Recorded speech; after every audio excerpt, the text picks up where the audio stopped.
اپنی حالت پر غور کیا تو ایسے لگا جیسے میں سوئی نہیں بلکہ کوئی مشقت والا کام کر رہی تھی۔ میں جب کمرے سے باہر نکلی تو مجھے خسر خسر کی آواز آئی۔ ایسے لگ رہا تھا جیسے اسفند کسی سے بات کر رہا ہو۔ گھر میں تو میرے اور اس کے علاوہ کوئی بھی موجود نہیں تھا، پھر وہ کس کے ساتھ بات کر رہا تھا؟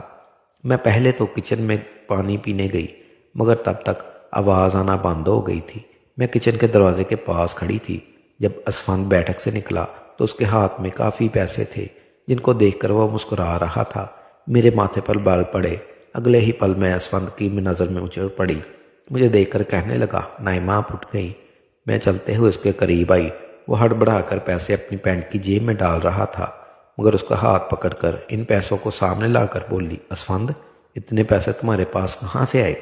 وہ نظریں جھکا چکا تھا۔ کہنے لگا، آپ پلیز پاپا کو مت بتانا، میں تو تجسس میں مبتلا ہوگی، اس نے یہ پیسے ابو کو تو نہیں نکالے۔ میں سختی سے بولی تو وہ سہم گیا۔ کہنے لگا، یہ ابو کے ایک دوست کے کئی سال پرانا قرض اتارنے آئے تھے، میں نے تو سوچا ان کو موبائل لوں لیکن اس نے پیسے مجھے تھما دیے۔ میں نے کہا، ہاں تم نے اچھا کیا، گھر کے حالات دیکھو کس قدر خراب ہے، ہمارے ماں باپ دونوں نوکری کر رہے ہیں اور تم بجائے یہ پیسے ان کو دینے کے موبائل لینے کی بات کر رہے ہو۔ اسفند شرمانے لگا مگر میں وہ پیسے رات کو ابو کو دے دیے۔ اسفند نے میرے ساتھ کوئی بات نہیں کی۔ آج تو وہ سونے بھی جلدی چلا گیا تھا۔ اگلے روز میں کچن میں کام کر رہی تھی جب اسفند اپنے دوستوں کے ساتھ گھر میں داخل ہوا۔ میں جتنی حیران ہوتی اتنا کم تھا کیونکہ وہ اپنے دوستوں کو سیدھا لاؤنج میں ہی لے آیا تھا۔ اس وقت دوپٹہ اتار کر برتن دھو رہی تھی۔ جب وہ سب ہم سے ہوئے اندر داخل ہوئے میں نے فوراً دوپٹہ کیا اور پھر اسفند کو بلانے لگی کہ یہ کیا طریقہ ہے، تم جانتے بھی ہو اس وقت امی ابو گھر نہیں، پھر بھی ان لوگوں کو گھر لے آئے۔ اسفند کہنے لگا، یہ میرا گھر ہے، جب آپ کو میرا خیال نہیں تو میں آپ کا خیال کیوں کروں؟ اچھا سا کھانا تیار کرے، میرے بہت خاص دوست ہیں۔ وہ مجھ سے کافی ناراض ہو چکا تھا مگر اب میں کیا کرتی، یہ کرنا تو ضروری تھا۔ میں اس کے دوستوں کے لیے کھانا بنانے لگی تو وہ بولا، کھانا پڑوسنے بھی تم خود ہی آؤ گی۔ مجھے اسفند کا یہ رویہ حیران کر رہا تھا۔ چھوٹی سی بات پر آخر وہ ایسے کیسے بدل سکتا تھا؟ میں نے کھانا میز پر لگا دیا۔ میں نے غور کیا تھا کہ اس کے دوست بار بار مجھے گور کر دیکھ رہے تھے۔ وہ سبھی مرد تھے، اسفند کی عمر سے بڑے تھے، عجیب طریقے سے گورتے رہے جیسے کچا ہی کھا جائیں گے۔ میں اپنے کمرے میں بند ہو کر رہ چکی تھی۔ جیسے ہی وہ گئے تو میں اسفند پر پھٹ پڑی کہ دوبارہ تمہارے دوست مجھے اس گھر میں نظر نہ آئے، مگر وہ تو اگلے ہی پل گال تھام کر کہنے لگا، اتنا غصہ کہاں سے آتا ہے آپ میں؟ نہیں آئیں گے دوبارہ، مگر آپ اس بارے میں امی ابو کو کچھ نہیں بتائیں گی۔ کیسا لڑکا تھا یہ، کبھی پیار نچھاور کرنے لگتا تو کبھی چڑھانے لگتا۔ بہرحال میں نے ہاں میں سر ہلا دیا اور اپنے کمرے میں چلی گئی۔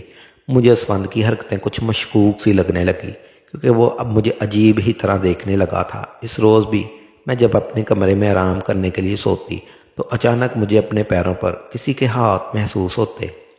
میں نے جب بکھلا کر آنکھیں کھولی تو اسفند میرے پیروں کو اپنی گود میں رکھ کر مساج دے رہا تھا۔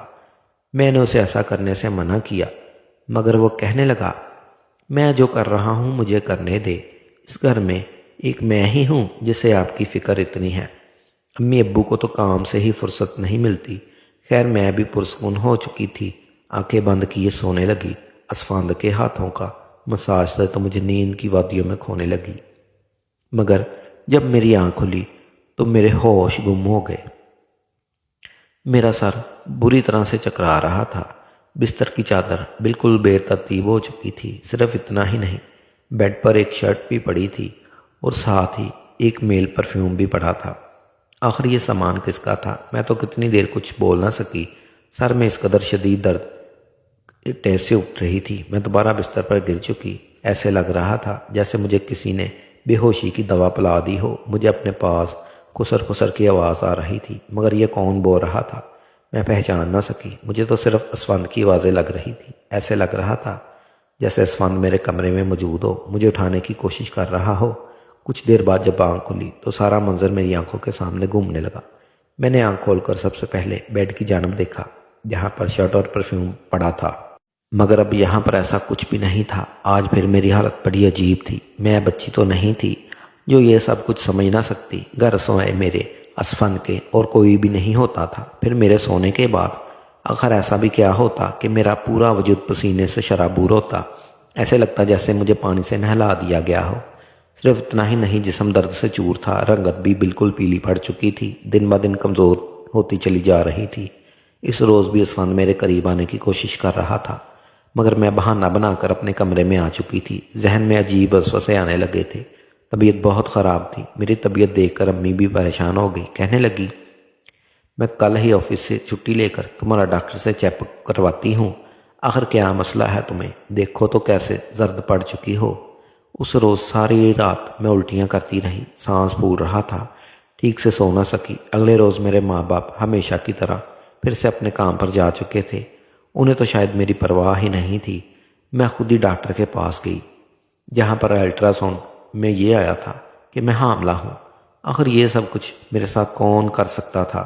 اسفند میرا بھائی تھا، لیکن پھر ذہن میں یہ بات آئی کہ اسفند تو میں اپنا سابقہ بھائی سمجھتی ہوں، جبکہ یہ بات کسی سے ڈکی چھپی نہیں تھی کہ اسفند میرا سوتیلا بھائی ہے اور وہ میرے ماں کی اولاد ہے، جبکہ میں تو اپنی امی کی پہلی شادی میں سے تھی۔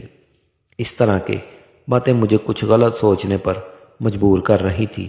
سمجھ نہیں آ رہا تھا کہ کس منہ سے اپنے ماں باپ کو اس بارے میں بتاؤں۔ اسفند میرے پاس بیٹھا، ماں باپ کے سامنے کبھی میرا ہاتھ پکڑتا تو کبھی میری گال کھینچ دیتا۔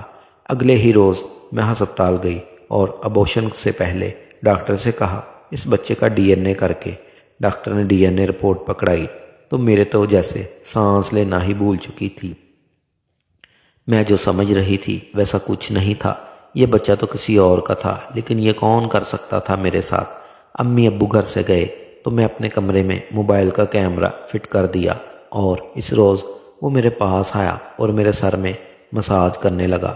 میں بھی خاموشی سے لیٹی رہی، بہت کوشش کی کہ نہ سوؤں، مگر شاید اس تیل میں بے ہوشی کی دوا تھی جسے سونگنے میں بے ہوش ہو جاتی تھی۔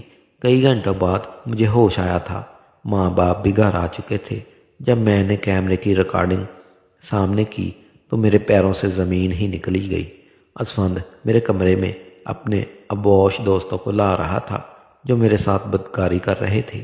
اپنا مقصد پورا کرنے کے بعد اسفند کو انہوں نے پیسے دیے اور وہاں سے چلے گئے۔ یہ بات مجھ پر کسی قیامت کی طرح ٹوٹی۔ میں نے کمرے سے باہر جا کر اسفند کو گریبان سے پکڑا اور تھپڑوں کی بوچھار کی اس کے منہ پر کر دی۔ اسفند خود بکھلایا ہوا تھا۔ امی ابو بھی وہیں پر آ گئے۔ ابو غصے سے میرے ہاتھ پکڑ چکے تھے کہ ہوش میں تو ہو، پاگل ہو گئی ہو، کیوں مار رہی ہو اسفند کو؟ میں نے روتے ہوئے وہ ویڈیو نے دکھا دی۔ یہ ذلیل انسان میرے ساتھ یہ سب کچھ کرواتا ہے۔ ویڈیو میری ماں نے دیکھی تو فرش پر گر چکی۔ ابو کو بھی اس بات پر یقین نہیں آ رہا تھا۔ انہیں اسفند کو پکڑ کر بہت مارا۔ اس کے منہ اور ناک سے خون بہہ رہا تھا۔ غصے سے کہنے لگا میں نے اسے کبھی اپنی بہن سمجھا ہی نہیں، مجھے پیسوں کی ضرورت رہتی تھی، لوگ اس کے لاکھوں روپے دینے کو تیار تھے، مجھے اپنی ضروریات پوری کرنی تھی، اس لیے میں نے یہ قدم اٹھایا، اپنی بہن کی جسم فروشی کروائی۔ میں اپنے کانوں پر ہاتھ رکھ کر بس روئے جا رہی تھی۔ ابو نے اسے اتنا مارا کہ وہ لہو لہان ہو گیا، مگر جیسے تیسے خود کو ان سے چھڑوا کر گھر سے بھاگ گیا اور دوبارہ کبھی پلٹ کر اس گھر میں نہیں آیا۔ میرے پیٹ میں پل رہا بچہ ناجائز تھا جس کا میں نے ابورشن تو کروا دیا، مگر اسفند نے جس قدر گھنونا کھیل میرے ساتھ کھیلا میں مرتے دم تک بھول نہیں سکوں گی۔ یقیناً آج کل سے اس فتنے کو دور بھائی وہی ہوتا ہے جو آپ کے سگے والدین سے ہو۔ انجام مرد کے سہارے اپنی جوان جہان بیٹی کو چھوڑنا یقیناً بہت بڑی بے وقوفی ہوتی ہے، کیونکہ شیطان پرست مرد ہر وقت اس آڑ میں رہتے ہیں کہ وہ کسی نہ کسی بنت ہوا کی عزت کو نیلام کرے۔ تو میں اپنے تمام دیکھنے والے اور سننے والے والدین سے یہی گزارش کروں گا کہ ہمیشہ اپنی بیٹیوں کے ساتھ پردوں میں رکھے اور کبھی کسی بھی انجان مرد کے سہارے پہ انہیں اکیلا نہ چھوڑے۔ اس سارے معاملے میں آخر غلطی کس کی تھی؟ میرے باپ کی، جو پیسہ کمانے کے چکر میں بچوں سے بالکل ہی غافل ہو گئے تھے، یا پھر میری کہ میں اپنے سوتیلے بھائی کے ساتھ اکیلی اس گھر میں رہتی تھی، اس پہ حد سے زیادہ اعتبار کرتی تھی، اسے اپنا سگا بھائی ہی سمجھتی تھی۔